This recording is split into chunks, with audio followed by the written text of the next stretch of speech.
Donc, je ne sais pas si vous avez bien eu la vidéo de présentation. Je me présente, je suis Jonathan Jablonski et je suis le président en fait du Leaders Club France d'une part et le fondateur et président de Factory Co. Et on a la chance aujourd'hui d'ouvrir le bal de 3 jours de folie, en fait, 3 jours du digital, qu'on appelle les Topping Days. Et c'est le premier événement, donc 100% digital, organisé par le collectif de sociétés qu'on entend évidemment énormément en ce moment dans le digital, donc Zelty, Snapshift, Pongo, EasyList, Les Grappes et bien sûr Uber Eats. Donc c'est 3 jours de conférence, on compte sur vous pour être présent un maximum, pour apprendre et pour avoir un maximum d'informations. Donc plus de 60 intervenants, plus de 15 conférences et qui réunira donc évidemment les pros de la restauration qui souhaitent s'inspirer, bénéficier de conseils pratiques et découvrir les solutions pour retrouver le chemin de la croissance, ce qu'on vous souhaite tous pour 2021. Donc bravo pour cette belle initiative que nous trouvons évidemment top. Et encore une fois, merci au collectif de nous recevoir aujourd'hui en ouverture de bal. Je ne vais pas perdre de temps parce qu'on va vous faire une super présentation tout à l'heure sur les tendances. Et je vais laisser la parole à notre amie vice-présidente marketing et communication du Leaders Club, Aurore Baguet, qui va vous présenter un peu plus en détail le Leaders Club. Aurore, c'est à toi. Bonjour à tous, merci d'être avec nous, d'avoir mis votre réveil. Donc le Leaders Club, effectivement, il est né en fait en 1993. Déjà, il est né au cœur d'une crise économique qui est monétaire. Et les leaders de l'époque de la restauration avaient décidé de se mettre ensemble pour être plus forts, parce que vous vous en rendez compte chaque jour depuis le début de l'année 2020. Effectivement, ensemble, on est plus fort. Donc le Leaders Club, aujourd'hui, en France, c'est 130 adhérents qui représentent 3500 restaurants et 40 000 employés. Et notre rôle, c'est vraiment de rassembler les pros du food service qui sont en quête de croissance, d'innovation, qui restent positifs, optimistes et qui se projettent vers le futur. Et on est en veille permanente pour aller chercher, révéler les talents et les tendances de demain. Donc voilà, on a aussi un grand rayonnement international, puisque au fur et à mesure du temps, depuis 93, le Leaders Club a ouvert des antennes un peu partout dans le monde, et notamment en Europe, en Allemagne, en Belgique, en Turquie, en Suisse. Donc voilà, il y a aussi d'autres Leaders Club dans d'autres pays qui sont aussi très actifs. Donc on est ravis que vous soyez avec nous aujourd'hui. Ouais. Alors justement, Aurore, comme tu parlais de tendance, j'en profite puisqu'on a la chance au Leaders Club d'avoir le tendanceur de 2020. Je vous présente Frédéric Loeb, qui est le vice-président, un des vice-présidents du Leaders Club, tendance innovation. Je te laisse vous faire rêver. Bon, c'est à moi. Bonjour. En plus, il est en direct de Megève. La chance. Oui, c'est pas ça fait chic, mais en fait, Megève ressemble un peu au décor de Shining en ce moment, c'est-à-dire que tout est fermé, la station est magnifique, on entend presque, il y a presque des chevreaux au milieu de les rues. L'objectif, comme toujours dans cette présentation, c'est d'être relativement concret, d'ouvrir le paysage, sachant que Leaders Club, ce qu'on essaye de faire, c'est d'aider nos adhérents de façon positive, et ce sera mon message du jour, c'est d'être optimiste et positif. Donc, je vais tout de suite vous intégrer ma présentation au plus vite, ce sera plus rapide. Voilà. Donc, l'idée, en fait, c'est de se dire, réinventer le food service, quelle chance, quelles pourraient être les tendances de la restauration pour les années à venir. On est dans une année qu'on pourrait considérer comme une année blanche, hein, parce que j'ai pas fait le total exact du nombre de fermetures suivant les régions françaises ou internationales des restaurants, mais c'est considérable. On peut vraiment dire que c'est exceptionnel, c'est jamais arrivé même pendant la Seconde Guerre mondiale que les restaurants soient fermés aussi longtemps. Cette année blanche, donc de quasi non chiffre d'affaires, enfin en tout cas de la moitié d'un chiffre d'affaires, concerne le food service, mais encore de façon plus dramatique pour l'événementiel, qui a été limité plutôt que la restauration, et qui en plus n'a pas pu rouvrir pendant l'été sur les grands événements. Évidemment la culture, on l'entend fortement, ainsi que tout ce qui est sportif. Donc cette année blanche, malheureusement, elle devrait peut-être appeler année noire, mais c'est année vide. Et finalement, dans cette année où on n'a pas les réflexes, j'utilise un mot un peu compliqué pour le définir, mais bon, les tendances servent aussi à prendre des mots. C'est pas un néologisme, c'est un mot de Durkheim dans les années 20 qui s'appelle l'anomie. C'est que nous sommes dans une époque où il n'y a ni règles ni comportement. On est pour la première fois dans une année où on doit tout réinventer, dans un monde vide. Et dans ce monde vide, évidemment, il y a des influences négatives, comme par exemple enfin je pourrais l'appeler négatif, comme la bourse. On a cette croissance incroyable, on a des bourses mondiales et particulièrement, on voit même le CAC 40 à Paris qui réexplose, on a des rattrapages phénoménaux, qui est comme une anticipation pour un futur positif. En fait, faut nuancer légèrement ce propos, parce que certes, ça veut dire que le futur sera forcément meilleur que le présent actuel, mais aussi, attention, c'est un peu le syndrome du zero is no alternative, c'est-à-dire que tout le monde met son argent en bourse, il y a beaucoup d'argent public qui est injecté, et c'est ce qu'on appelle l'effet Robinhood. Vous savez, ce site de petits porteurs en direct, où les gens achètent et survalorisent des capitalisations d'actions qui sont pas forcément complètement détachées de la réalité. Faut pas rêver, c'est que c'est une bulle, donc elle va peut-être mettre 6 mois, 2 ans, 5 ans à exploser, et ce sera la prochaine crise à venir. En attendant... Frédéric, je t'embête 2 secondes, mais en fait, on voit pas la présentation. Ah bon? Oui. Mince. Vous me voyez moi, c'est ça? Oui, on te voit, toi, tu es magnifique. Mais pourquoi ça marche On voit pas? toi avec le beau On voit décor. tes paroles. On voit tes paroles. Bon, alors, je vais recommencer. Mais comme les paroles, normalement. Là, est-ce que vous les voyez? Vous la Voilà, voyez? là c'est bon, c'est Yes. bon. Il faut que tu la mettes en plein Voilà. écran. Bon, alors je Voilà. recommence. Voilà. Non, mais on a tout. Voilà. On a vu tes paroles. L'année mais blanche, on je l'ai manque juste évoquée, l'illustration. l'anomie, la voici, ma foutue bulle boursière. Et est-ce que vous voyez mon gros virus là? Ah oui, il est beau. Ça, on le voit. Un beau virus. Alors, oui, non, c'est qu'en fait, la menace virale, c'est malheureusement le point négatif et du jour qui se confirme aujourd'hui.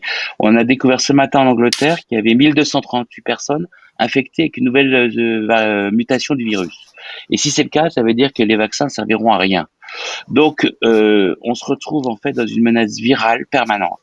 Et plus fondamentalement, ça veut dire comment réinventer nos métiers du food service dans ce contexte, avec 2 choses fondamentales. D'abord, le rapport à la liberté. Je suis assez frappé par les Français qui veulent pas se faire vacciner, en même temps, ils veulent pas de confinement ni de mesures barrières. Alors, comment on va résoudre le problème? Et 2, le mesure du être ensemble. Finalement, ce que le virus a vraiment obéré et affecté auprès des consommateurs, c'est le être ensemble. Aujourd'hui, on peut plus se toucher, on peut plus s'embrasser. On voit bien la difficulté que beaucoup de personnes ont à vivre ce deuxième confinement qui s'est terminé hier soir. Enfin, la suite, le couvre-feu à 20h, c'est une espèce de confinement du soir pour ceux qui vivent la nuit. Comment vivre ça? Et donc, c'est pour ça, comment intégrer cette menace? Et finalement, on a bien intégré le terrorisme, on a bien intégré diverses menaces. Comment intégrer à présent ce virus? Et donc, ça veut dire apprendre à manager l'incertitude à long terme. C'est d'être à la fois tactique, réactif et multilocal, puisqu'on n'a aucune vérité, comme je vous l'ai dit dans cette notion d'anomie, tout change tout le temps. Donc c'est comment je peux justement gérer cette période, et donc c'est apprendre à éviter de faire des plans. Pour la première fois de ma vie, moi qui travaille avec beaucoup de grands groupes, on fait des plans à 5 ans d'incertitude. C'est qu'on peut dire le chemin, en fait, le chemin à long terme se caractérise, mais plus le chemin à court terme. Donc c'est comment j'arrive à long terme, je sais à peu près où je vais, mais quel chemin, ça change tous les jours. Est-ce que vous m'entendez? Oui. Oui, très bien. Oui, j'ai mes oreillettes qui font du bruit. Donc c'est d'appréhender au plus vite la crise. Et quelque part, c'est de se dire que il y a une étude de McKinsey qui l'a montré que les gens qui anticipent le plus vite prévu la crise sont les gens qui s'en sortent le mieux. Et l'innovation est une arme anti-crise. Donc, faut appréhender.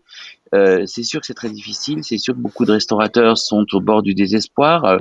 On a encore vu la tribune dimanche dans le Parisien. Malheureusement, là, c'est presque l'instinct de survie. Il faut certes crier, mais il faut surtout se planquer et préparer des armes pour le futur. Et donc, j'aime bien l'idéogramme chinois de crise, du mot crise, sous les yeux, avec d'un côté à droite, c'est les menaces, on voit un archer derrière son rocher, à gauche, pardon, et à droite, ce sont les opportunités. Ah, vous me voyez plus? Ça y est, ça marche plus, là. Si. Ouais. Et donc les opportunités, c'est cet arbre en efflorescence. Et donc, on arrive dans un monde d'oxymores à court terme. Donc les oxymores, vous savez, c'est le mariage des contraires. Donc on a paradoxalement l'interdiction d'ouvrir, des gens qui vont à très grande difficulté financière, et en même temps, on a en tout cas en France 150 milliards d'euros à chercher. C'est quoi ces 150 milliards d'euros? 180, pardon. C'est pas l'argent que la République a été déversé, c'est l'épargne des Français à date. Donc, vous savez que les gens qui vont au restaurant, c'est rarement les classes moyennes inférieures, sauf nécessité. C'est des gens plutôt aisés. Donc, ils ont des sous. Et l'étude de la Banque de France sur l'épargne montre que les gens qui ont le plus d'épargne, en fait, ce sont les classes aisées. Faut qu'on aille les chercher. Et donc c'est justement d'où cette glace et ce feu, monde compliqué, mais un potentiel de business gigantesque. Et je pense que, contrairement à beaucoup d'oiseaux de mauvais augure, le redémarrage va être flamboyant. Les gens n'ont qu'une envie, c'est de sortir, bouger, dépenser dans le food service. Et donc, ça va être un monde un peu... euh, on parle de monde en W, hein, c'est-à-dire qu'on prend des courbes, on s'est écroulé, on reprogresse rapidement, on retombe à chaque confinement, on peut reprogresser rapidement. J'irais même monde en K. C'est que finalement, on est dans un monde où les meilleurs vont tout prendre. The winner takes all. C'est vraiment la philosophie, c'est que vous devez préparer vos affaires, vos offres, vos franchises pour réussir à finalement être les grands winners avec les meilleures solutions. Comment se faire? D'abord, c'est d'intégrer la grande accélération. Bon, on a bien vu, nous sommes avec nos camarades du digital. Je ne veux pas en faire l'apologie, mais néanmoins, ils ont quand même apporté des solutions clés aujourd'hui qui ont explosé. On sait qu'on a gagné 3 ans en même pas un an, que ce soit par la digitalisation des offres de restaurants, par la livraison. On a quand même eu, nous, au Leaders Club, des débats ces plus dernières années où, oui, contre, la conclusion, c'était plutôt n'y allons pas trop vite, sauf pour le quick service. Et le click and collect, on voit que toutes ces solutions ont permis quand même à un certain nombre d'enseignes de survivre. Il faut que ça aille plus loin aujourd'hui, c'est de l'intégrer comme un des composants essentiels du mix du business model de la restauration, avec cette digitalisation massive et immersive. Donc d'aller jusqu'au bout de cette digitalisation, de l'intégrer totalement, parce que finalement, cette digital food, c'est les relations sociales V2. C'est créer des nouveaux comportements et habitudes qui se sont créés. On a vu un tiers des Français qui n'étaient jamais venus si j'ai bien vu les chiffres peut-être supérieurs, les exposés suivants le préciseront, c'est d'aller justement à vivre de façon différente. Bon, est-ce qu'ils vont durer? On a bien vu après les premiers déconfinements qu'il y a une chute de dark kitchen, des livraisons de dark kitchen, etc. Mais les habitudes se prennent. Donc il y a des choses qui vont rester. Et surtout, il y a des nouveaux comportements globaux qui vont se créer. C'est la même chose pour les relations sociales V2, nouvelle manière de travailler. On a vu beaucoup d'entreprises prennent goût au télétravail, vont partiellement faire télétravailler leurs collaborateurs. Donc, ça a une conséquence très lourde sur la restauration collective. La restauration collective semble aujourd'hui un peu condamnée à s'occuper des écoles et encore, il n'y a plus personne moins peut-être les petites classes, mais plus dans les universités, les prisons, les hôpitaux. Donc les restaurations collectives d'entreprise devraient nécessairement se réinventer à long terme, et ainsi que toutes les offres qui sont tournées vers le midi, je pense au quick service, etc. Moins de gens dans les bureaux, c'est moins de gens dans toutes les enseignes qu'on aime, hein, chez tous nos membres du midi, et même je pense que Jonathan pourra témoigner, ou Aurore, les tickets du midi qui servent normalement à couvrir les frais fixes, et c'est ça qui va aussi changer en termes de business model. On disait historiquement, on couvre les frais fixes le midi, on fait la marge le soir. Avec moins de gens le midi ou différemment, comment gérer ça? Et c'est l'émergence de quelque chose que nous caractérisons, nous, par le home food service, c'est-à-dire l'invention du food service à la maison. La maison devient le nouveau restaurant. Merci Netflix et les autres. Alors on a mis Netflix parce que le rouge sur le vert, ça fait joli. Mais c'est de réfléchir comment on peut définitivement créer ce restaurant à la maison, parce que faut pas rêver, les gens pas. Alors on l'a vu au début, tout le monde s'est mis à cuisiner, on a vu des tas de trucs. Enfin, tout ça c'est joli, c'est déclaratif. Au réel, les gens on voit les achats hein, en retail, on est plutôt revenu dans des produits plutôt moins qualitatifs comme avant.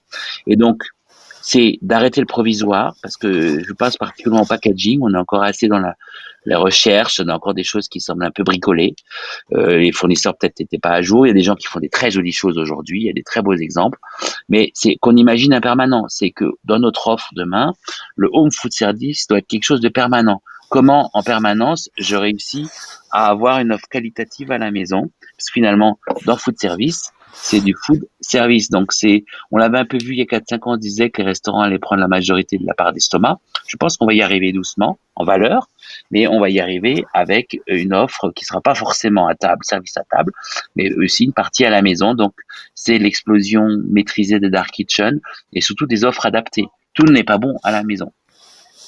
Et d'ailleurs, on a un nouveau rapport aux attentes culinaires qui s'est créé. puisque en confinement, les gens ont fait la cuisine. En tout cas, on fait semblant de s'y intéresser, surtout dans le premier. Donc d'abord, ils se sont passionnés pour les machines à pain, à faire du pain. Même notre président Jonathan, il faisait du pain, il nous envoyait des photos sur Instagram du pain qu'il avait fait. Après, il y a eu la passion pour les pâtes faites maison.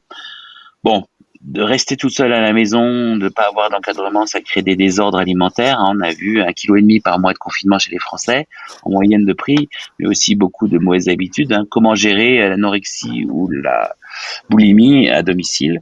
Et donc tout ça nous donne un vrai besoin d'éducation. Et parce que on est quand même dans une clé scientifique qui est définitive et qui est très perturbante pour nous. C'est nous, l'espèce humaine. On doit pacifier en permanence notre conflit entre notre striatum et notre cortex singulaire. Le striatum, c'est ce qui a été défini, qui fait que l'homme est homme et qu'en tant que mammifère avancé, que singe avancé, il est pris le leader sur les autres. C'est ce que les Anglais ont le mot to crave, qui est intraduisible en français, c'est en vouloir toujours plus, bouffer toujours plus. C'est pour ça que c'est un instinct de survie. En fait, c'était que l'homme était un animal qui a moins de poils que les autres, qui était assez maladroit en étant debout, moins de muscles que les gorilles, hein, ou même les chimpanzés. Il s'est retrouvé, comment il s'en est sorti, en développant son striatum, en disant voulant toujours plus, bouffer ses voisins, tuer ses voisins, prendre la terre des voisins, manger tout ce qui traîne.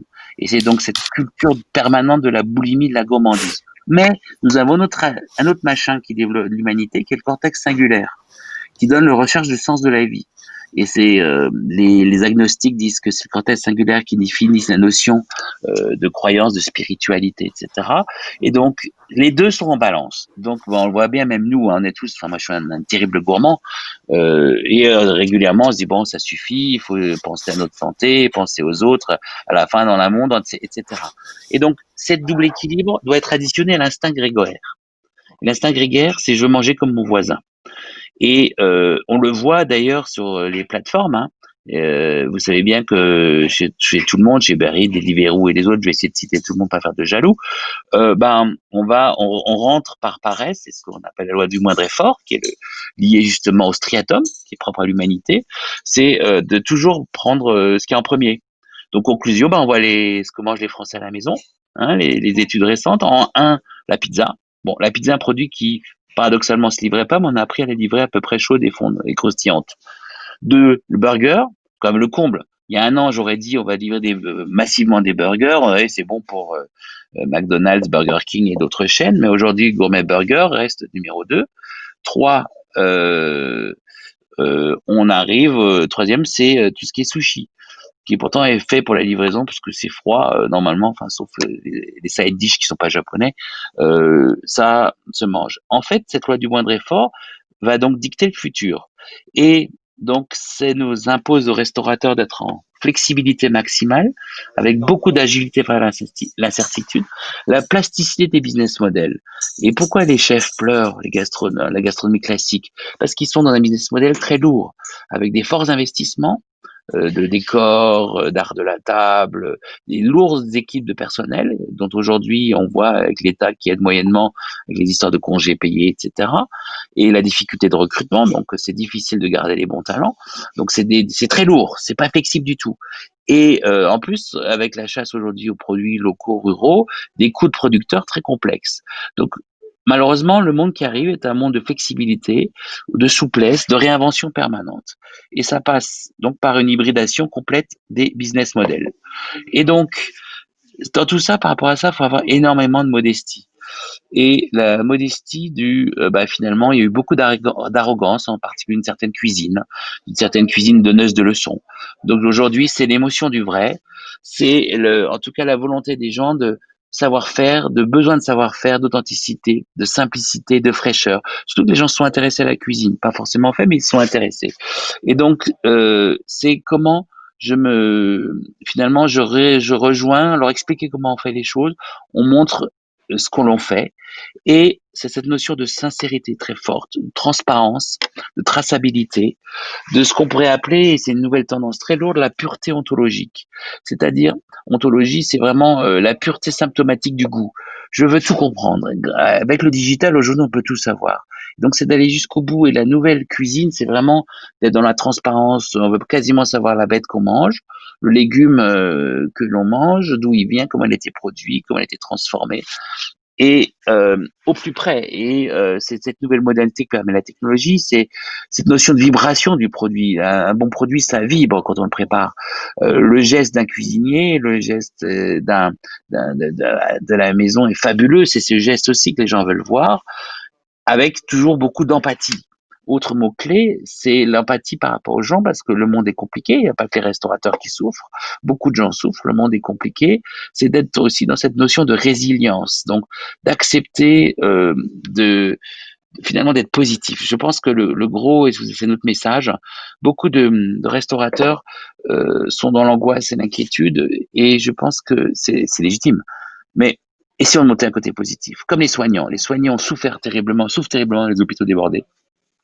On voit pas ce côté négatif quand ils sont dans le soin, ils sont dans le don. Et c'est cette notion de nudge, le petit coup de pouce, en anglais nudge, le petit coup de pouce avec les deux doigts là, c'est d'être dans le bien, de faire le bien, parce que finalement, c'est de contribuer à apporter cette affection, cette émotion, cette résilience très forte, et ce qui passe aussi par se réapproprier la fête, parce que finalement, on se rend pas compte, mais la fête est en train d'échapper aux professionnels.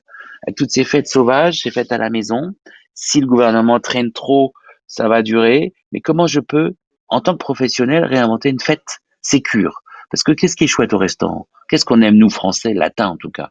C'est certes des bons plats, de la belle cuisine, mais c'est d'être avec nos amis, c'est cette convivialité physique, c'est cette fête, cette ambiance, surtout les restaurants d'aujourd'hui, c'est comme la gastronomie festive, comme on l'appelle, comme le pratiquent magnifiquement des grands groupes comme Paris Society ou MoMA. C'est tout ça, mais comment on peut l'inventer de façon sécure et sans risque de pandémie. Au-delà de ça, dans cette empathie aussi, il y a une notion de réinvention des offres moyennes. C'est que malheureusement, on va avoir un rattrapage très rapide, une remise en ordre avec tous les morts qu'il va y avoir en restauration.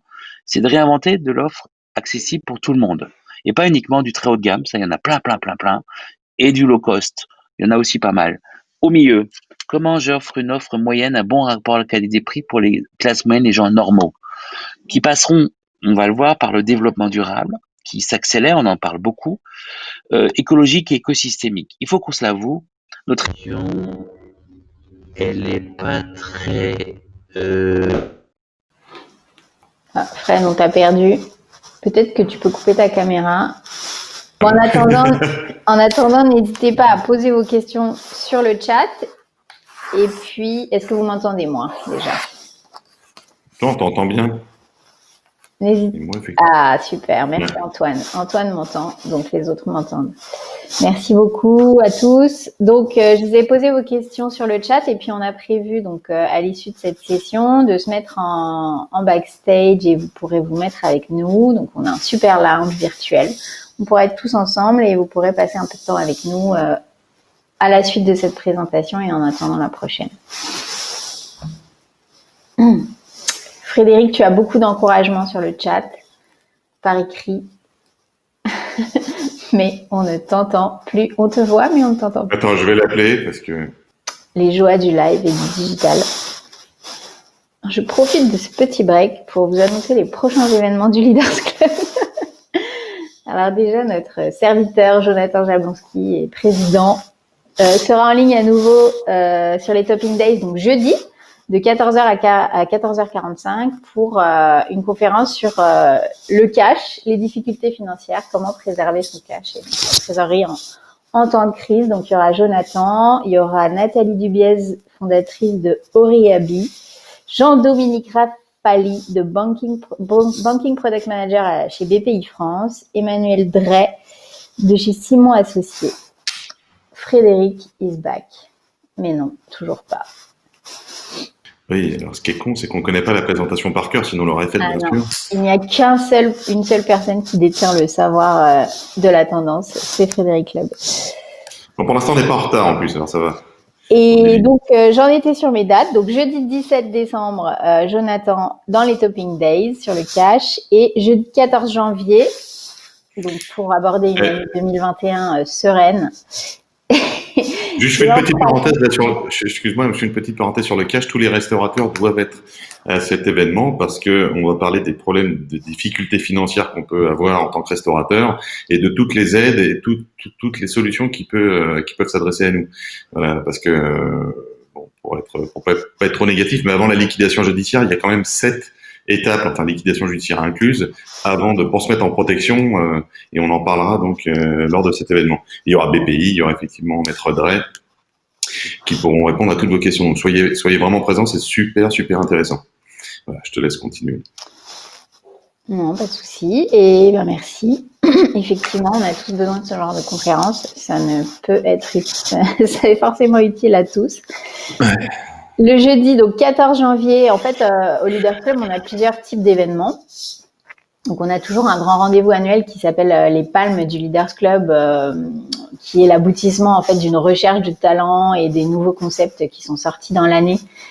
Donc, on les trie, on a un jury qui les examine et qui dresse une shortlist. Et à l'issue de cette shortlist, on sélectionne des lauréats, donc et on les élit, voilà, une palme d'or de chaque concept et de chaque type de restauration prometteuse. Et donc évidemment, ces palmes du Leaders Club, elles ont été compliquées à organiser ces temps-ci puisqu'il y avait moins d'ouverture et puis on avait quand même du mal à voir émerger des tendances claires. Donc on a mis un peu ça en stand-by, mais en revanche, on a un événement aussi important qui est l'Exchange. Donc l'Exchange, c'est une demi-journée en général de conférence pour se projeter vers l'avenir. Voilà, Laetitia est en train de vous envoyer toutes les informations sur le chat. Donc, ce Leader Club Exchange, on essaye d'inviter des professionnels de tous bords pour parler du futur de la restauration en général, du futur du sourcing, du futur des ressources humaines. Enfin voilà, il y a plein de sujets qui seront abordés. Et ce sera en distanciel, donc en Facebook Live, le jeudi 14 janvier de 14h à 17h.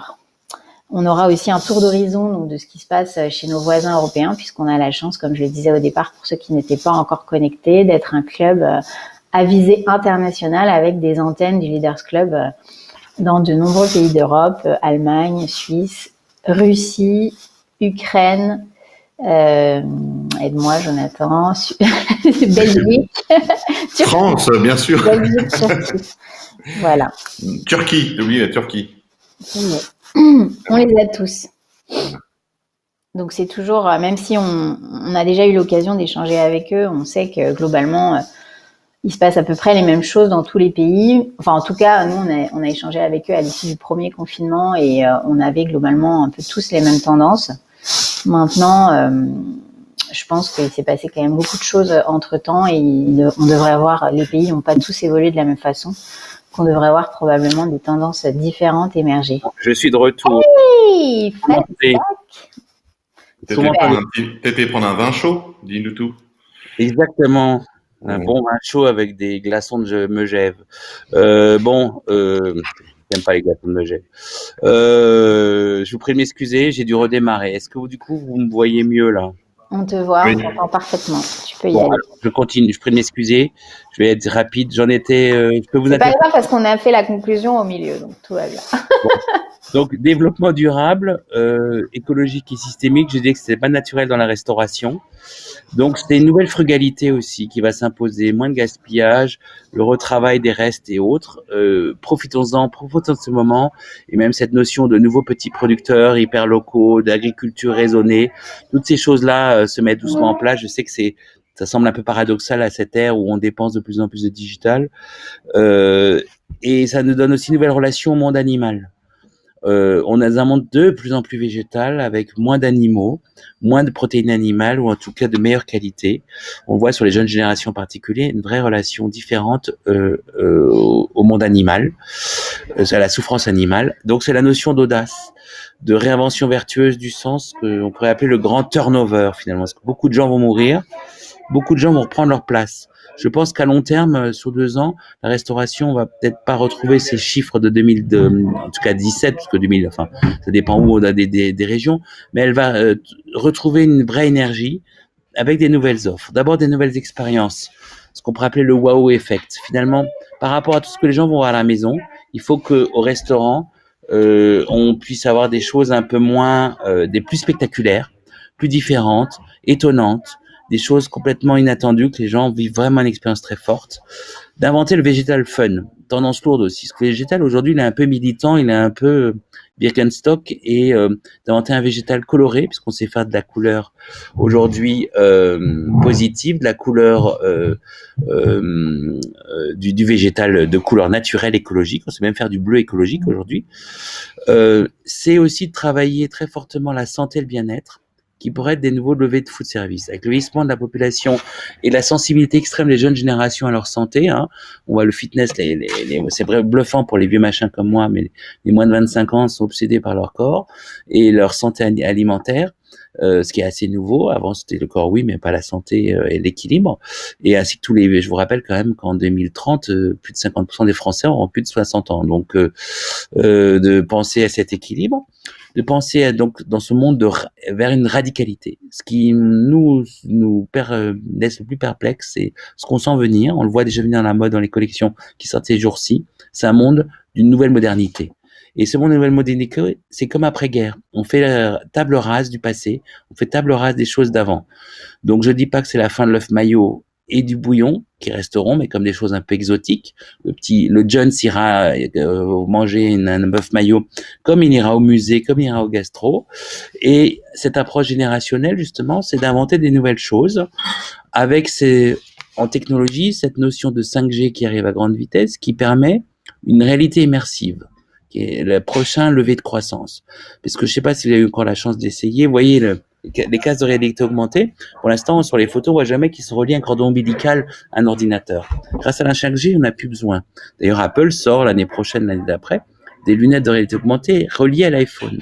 Donc, on va rentrer dans un monde complètement immersif, qui va être un monde onirique, différent, qui va nous permettre de nous rapprocher aussi paradoxalement du produit, parce que vous allez peut-être pouvoir vous goûter un truc, avoir au-delà de l'imaginaire, presque la bête que vous mangez qui vous salue, et la composition de la recette. Et vous allez me dire, tout ça c'est l'utopie, ça fait 20 ans qu'on en parle, ça devient la réalité. Regardez le concert de Travis Scott sur Fortnite, qui a réuni plus de 12 millions de personnes. Les défilés de Balenciaga et autres qui ont eu lieu ce week-end, qui nous sont vraiment une intégration du réel et du virtuel, qui sont vraiment en train de prendre leur place. Et donc, c'est la création d'un nouveau monde culinaire, une nouvelle modernité culinaire, de nouvelles évasions culinaires, avec un retour de l'exotisme. Un exotisme, parce que comme on voyage plus, on va avoir envie de retrouver. Et exotisme dans le lointain. Cette nouvelle fusion. C'est une nouvelle expertise, un nouveau goût de l'ailleurs. Et c'est aussi dans le goût de l'ailleurs, le rural chic qui explose parallèlement. C'est que moi, si j'avais de l'argent à investir, je deviendrais peut-être chef propriétaire en région. C'est des gens qui ont cartonné cet été. Finalement, c'est de faire des destinations. Un joli endroit avec des jolies chambres pour dormir après un beau repas, avec une vérité du terroir local. Rien de plus excitant que de manger des champignons de la forêt dans laquelle on est, de manger les légumes qu'on voit pousser. Chacun son rural. Il y en a, ce seront des îles exotiques, d'autres ce seront des petites maisons dans la forêt. En fait, notre objectif aujourd'hui, c'est de dégainer du bonheur. Je sais qu'on vit des choses épouvantables.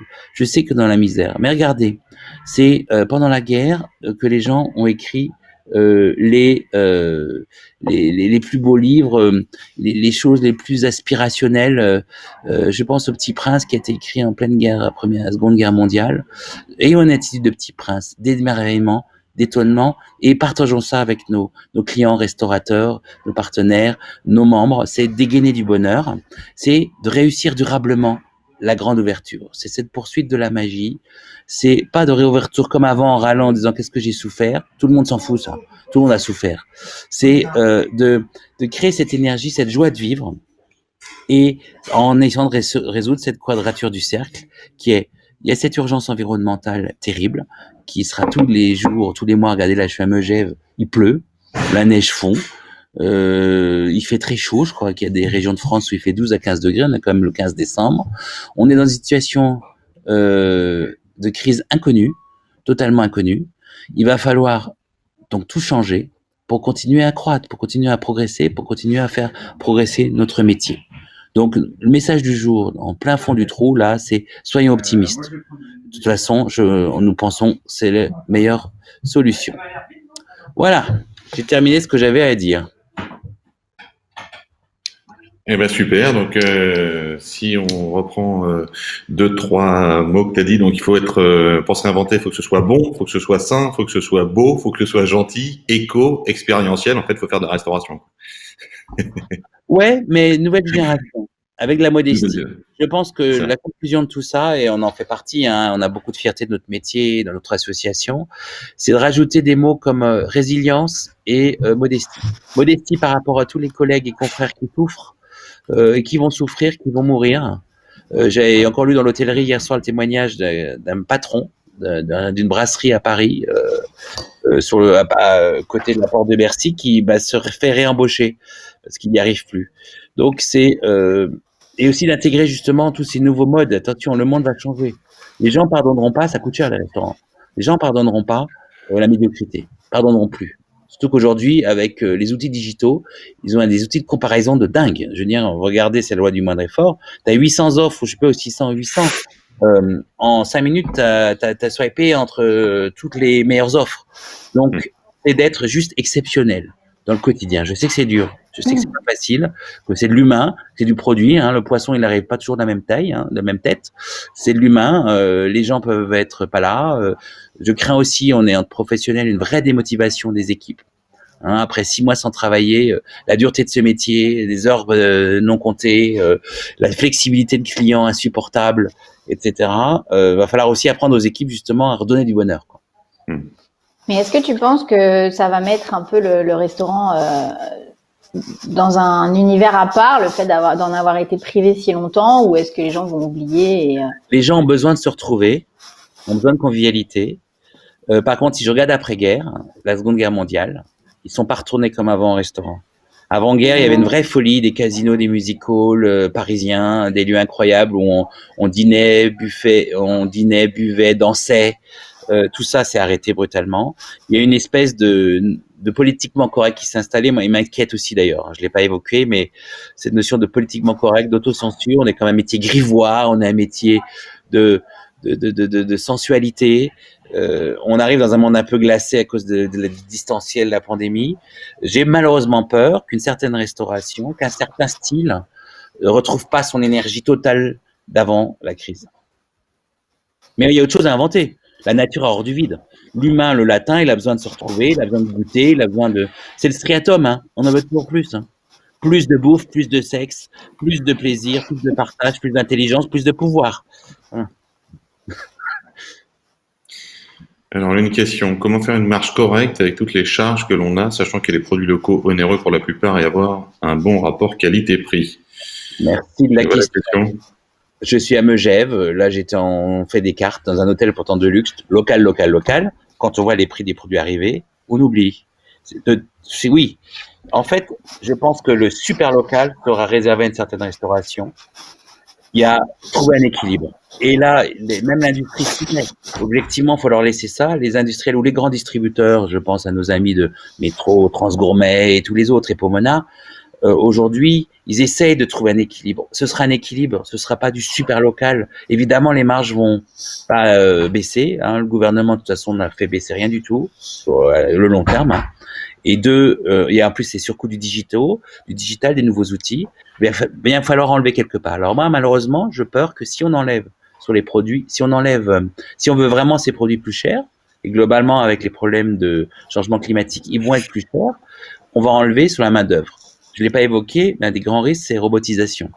C'est investissement sur le process pour dépenser moins en main-d'œuvre. Parce que les seuls trucs qui restent encore un peu variables, bon, il y a une chose bonne nouvelle, je pense que les prix des pas de porte vont baisser. Les investissements lourds, les amortissements risquent de baisser un peu. Oui, là, on estime à 20 à 25% de baisse des loyers. Ouais. Ça, je ne vais pas donner de chiffres, mais je pense que ça va être plus dans certains endroits, il y a des empruntements pas prime. Il y aura moins de restaurants. Donc, il y aura aussi moins de demandes. Donc, globalement, mais c'est sûr que l'équation n'est pas évidente. Non, il y aura moins d'offres, tu veux dire. Il y aura moins d'offres, plus de demandes. Je prie de m'excuser, moins d'offres. De toute façon, mécaniquement, il y avait 15% de restaurants en trop d'après nos calculs à Paris en particulier avant-guerre. Je vais dire avant-guerre, avant la Covid. Avant la Covid. Donc, avant la Covid, il y en avait 15% en trop. On les tue. Ils vont mourir tout seuls plutôt. Donc, ça va dégager un peu le marché. Mais globalement, faut être honnête, hein, le hyper local machin dont les journaux sont remplis, c'est très compliqué à gérer au quotidien. Parce que les gens ne vont pas accepter une écologie punitive. Hein. On a du positif de la part de Robert Petit, qui est aussi vice-président du Leaders Club, qui nous dit qu'en Suisse, ça a réouvert et les restaurants sont pris d'assaut depuis jeudi, j'imagine, avec effectivement un besoin de se retrouver. Voilà. Mais après, oui, c'est... Voilà. Donc, alors, on a aussi des petites questions. Donc, sur la motivation des équipes, on en a touché 2 mots. Elle paraît effectivement être un enjeu à la réouverture. Donc, c'est une question de David, cofondateur de Chacun ses goûts. Quels outils de motivation, formation continue utilisez-vous? Alors, vous, les restaurateurs, moi, ce que déjà, il y a l'humain. Moi, je pense que c'est très important, c'est de garder le contact avec les équipes. Je sais que nous, chez Factory & Co, tous les directeurs prennent contact avec leurs équipes sans arrêt, les motiver, etc. Faut leur donner du positif et on est obligé de les tenir comme ça. Et par contre, pour la formation continue, on n'en fait pas pour le moment parce qu'on n'a pas de date de réouverture. Je veux pas être pessimiste, mais le 20 janvier, j'y crois pas des masses. Et quand on en saura un peu plus, là, effectivement, on se retrouvera peut-être une semaine avant pour faire un peu des testings, etc., pour se remettre dans le bain. Mais Aurore, vous faites quoi, vous, Aurore? Alors, nous, on a fait, en fait, au premier confinement, on avait fait un groupe Facebook fermé, donc privé, avec toutes les équipes toutes les équipes de tous les restaurants. Donc, nous, on en a 4. Voilà, donc un en commun avec le président, situé à ma droite sur l'écran, et barbu. Et donc ça permet, finalement, on l'avait créé au départ pour le confinement, mais aussi parce que on a toujours besoin d'animer les équipes. Donc finalement, on s'en est beaucoup servi cette année et ça reste un outil intéressant. Après, on a exhorté aussi tout le monde alors à utiliser son diff, aller sur son compte formation, donc mon compte formation.gouv, voilà, pour ceux qui connaissent l'adresse. Et souvent les gens ont beaucoup de points, beaucoup d'argent en fait qu'ils ont cumulé depuis des années sur ce compte-là et qu'ils n'utilisent pas. Donc ça peut leur permettre de faire de l'anglais, de faire un CAP de cuisine pour ceux qui se sont formés sur le tas, ou alors des gens qui travaillent, qui gravitent dans des métiers autour du restaurant, donc par exemple à la compta, aux achats, voilà, ils ont envie de s'intéresser un peu plus aux produits. Donc il y en a certains de nos équipes qui ont démarré des CAP de cuisine alors qu'ils ne sont pas sur le terrain. Donc ça peut être intéressant. On a aussi un de nos anciens présidents du Leaders Club, donc qui est Nicolas Bergerot, président de l'atelier des chefs, qui fait de la formation comme ça online. Donc il a tout un tas de modules de formation, soit des formations diplômantes, soit des formations enrichissantes dans nos métiers pour aller plus loin dans un détail d'un certain savoir-faire. Et du coup, tu l'as eu ton CAP ou pas finalement? Non, je viens de commencer alors. On passe le CAP cuisine à l'atelier des chefs. Voilà, par exemple. J'ai accès parce que les gens vont croire que dans nos restaurants, on ne sait pas faire à manger. Heureusement, c'est pas moi qui suis dans la cuisine. Il y a des cuisiniers. Moi, alors juste. Excuse-moi, Fred, mais il y a aussi l'Académie des métiers qui fait des formations comme ça, et vous pouvez faire des formations marketing, management, ce que vous voulez. C'est vachement intéressant. Et là, vous pouvez utiliser aussi votre budget, pour les contacter. Ouais. Alors nous, moi, ce que je fais là à Megève, c'est qu'on fait des services à blanc avec des nouvelles cartes. Je sais que ça coûte des sous, mais grâce à ça, on maintient la motivation des équipes. C'est que quand le jour J où ils ouvrent, tout est neuf. Ils seront prêts. Parce que la difficulté, on a un métier lent et lourd. Hein. C'est un tanker, un restaurant. Hein. Il faut du temps pour le remettre qui fonctionne bien. Donc c'est un peu une des idées aussi, c'est pour motiver les gens et de les former à des nouveaux gestes, des nouveaux gestes, des nouvelles cartes, des nouveaux produits. Alors, on va devoir vous quitter. On va passer donc sur la partie lounge où vous pouvez nous rejoindre. Vous cliquez sur Take a Seat et on va rester quelques instants avec vous pour ceux qui le souhaitent. Voilà, vous avez échangé sur les formations. On avait aussi peut-être une dernière question je la cherche. De Marianne. Marianne, où es-tu? Hop. Voilà. Avec la peur du virus, donc Marianne, directrice marketing, Marianne Tanguy-Rossé. Avec la peur du virus, peut-on tomber dans un restaurant sans contact et aseptiser une forme d'expérience aussi, même si on n'a pas tellement envie d'y croire? Alors, ça existe en Californie, ça existe en Corée. C'est des distributeurs un peu géants. Il y a même un restaurant en Corée où il est servi par des robots. Je pense que on va finir par violer le robot, quoi. Euh, je pense que c'est pas fait pour l'humain. Nous sommes des animaux, c'est l'instinct grégaire. Vous savez, je donne un exemple. Les grands prématurés, il faut les masser physiquement, sinon ils meurent. Ceux qui ont moins de 6 mois. À Robert Debré, par exemple, à l'hôpital, il les masse. Les très vieilles personnes, faut les masser. Il semblerait que ça accélère la mort des très vieilles dames, parce que on n'aime pas toucher de très vieilles dames, ça sent mauvais, et pour les enfants, en tout cas. Et c'est poilu, la peau est rêche. Et ben, les gens, c'est pour ça que c'est important de voir les gens en EHPAD. La solitude tue. Le manque de contact physique tue. L'humain. Alors, bah, écoutez, on est ravis. Donc, Lisa vous a mis un petit mot. Il y a un questionnaire de satisfaction aussi sur les différentes interventions. On va se retirer en backstage dans le lounge. Donc, n'hésitez pas à nous suivre. On a prévu un petit moment avec vous pour ceux qui le souhaitent. Et puis, les prochaines conférences. Donc, ça va être un grand bal de conférences super intéressantes. Je vous ai donné les dates donc des prochains événements Leaders Club. Il y a la date de jeudi, donc après-demain. Donc Jonathan va participer, pour ceux qui n'étaient pas connectés tout à l'heure, Jonathan va participer à une nouvelle conférence sur les Topping Days. Parlons cash, comment faire face aux difficultés financières. Jeudi 17 de 14h à 14h45. Et jeudi 14 janvier de 14h à 17h, un Leaders Exchange. Donc ça, c'est un événement Leaders Club France en Facebook Live avec plein d'invités qui nous aideront à nous projeter vers le futur avec des retours d'expérience, des études, des experts qui vont pouvoir nous aider Et évidemment, Aurore, j'espère que tout le monde ici présent qui ne connaît pas le Leaders Club va s'inscrire au Leaders Club pour 2021. C'est la meilleure chose que vous ayez à faire pour positiver et pour retrouver de l'énergie. Voilà. Donc, on file sur le lounge. Allez. Par contre, je ne vois plus la